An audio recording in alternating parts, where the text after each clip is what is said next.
नमस्कार. माझ्या वाचनात ना एक आध्यात्मिक संदेश आला. त्याच्यामध्ये आपल्या संतांनी 700-800 वर्षापूर्वी विटाळ म्हणजे मासिक पाळीबद्दल काय त्यांचे मत आहे, हे अभंगाद्वारे सांगितलं आहे. तर विषय तो आहे मासिक पाळीविषयी संतांचे अभंग काय काय आहे. तर मी तो वाचून दाखवते. महाराष्ट्रातील संतांनी 700-800 वर्षापूर्वीच मासिक पाळीच्या अंधश्रद्धेवर प्रहार केला आहे. त्यातील काही महत्त्वाचे अभंग त्यांनी दिलेले आहेत. पहिला संत जनाबाईंचा 13व्या शतकात लिहिलेला अभंग आहे. विटाळशीचा देह म्हणती सकल जन, विटाळ देहासी आला कोणे गुणे बाटविला. विटाल नाही रजदडी उपजे तो सृष्टी मेळी, म्हणे जनी ते निर्मळ जे पंढरीशी झाले बळ. त्याचा अर्थ त्यांनी सांगितला आहे. रज म्हणजे विटाळ नाही, त्यातून सृष्टी निर्माण होते. विठ्ठलाला जन्म देणारी शक्ती अशुद्ध कशी असेल. दुसरा आहे संत चोखामळ्याचा 14व्या शतकातील अभंग. विटाळ तो कशाचा सांग तुम्ही मज, जन्म मरण ज्याचेनी तोची विटाळ तुम्हाशी. सुखा म्हणे विटाळ देहीचा नाही साचार. विटाळ कशाला म्हणता, ज्या रजापासून जन्म मरण घडते तोच तुम्हाला विटाळ वाटतो. सुखा म्हणतो खरा विटाळ देहात नाही, तो तुमच्या मनात आहे.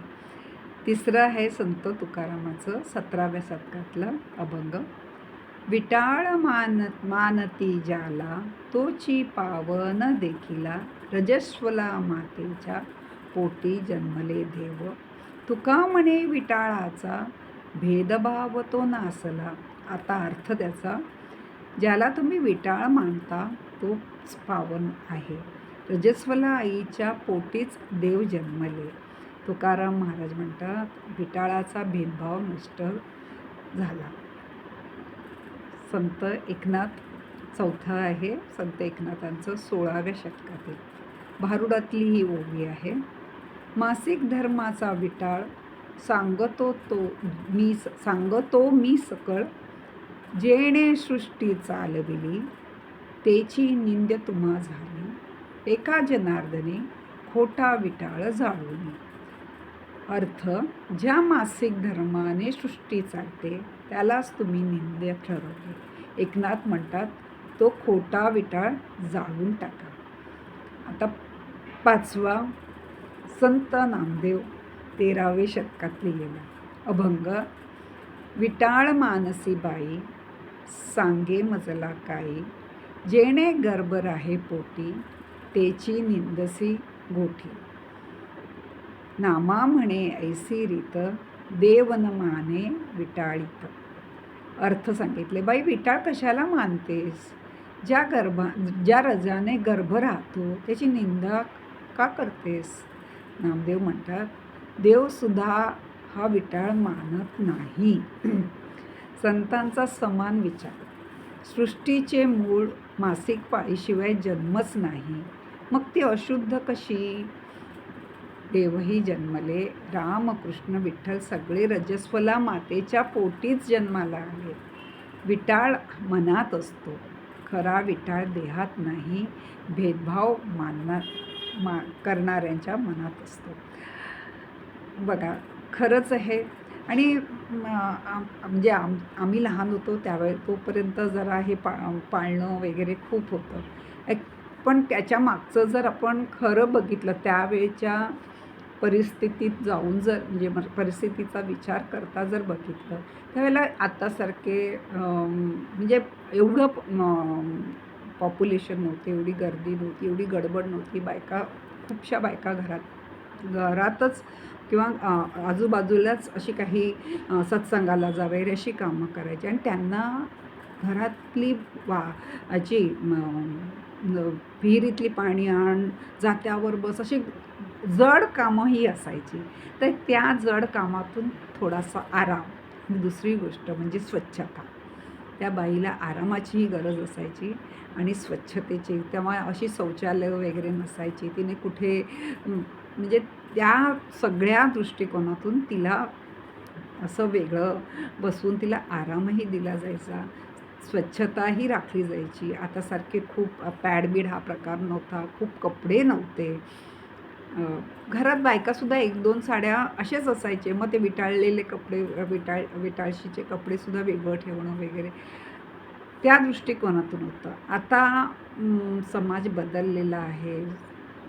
सगळ्यांना सगळं ज्ञात आहे. सगळीकडे पॅड वगैरे सहज हे होतात आणि बायकांनासुद्धा खूप लांबपर्यंत प्रवास करून रोज नोकरीला जाय वगैरे ही कामं असतात. त्यामुळे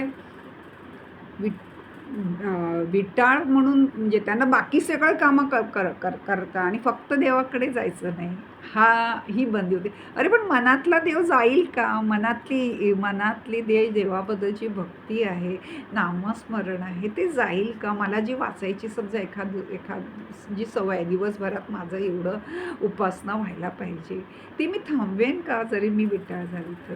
लांब बसून तरी करेन.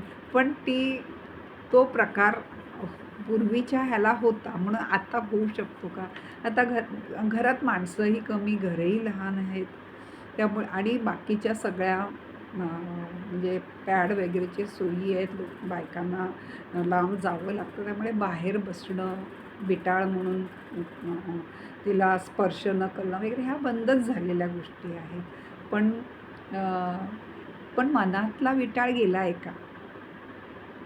अजूनही मनातला विटाळ गेलेला नाही. मग आता तो पाळीबद्दल नाही आहे. आता विटाळ पाळीबद्दल नाही आहे. आता विटाळ मतांबद्दल आहे. एकमेकांच्या मताबद्दल विटाळ आहे. कळलं ना? ह्या माणसांनी बोललं म्हणजे आपल्याला म्हणजे ह्याचं ऐकायचंच नाही. ह्याच्या विरुद्धच आपण वागायचं.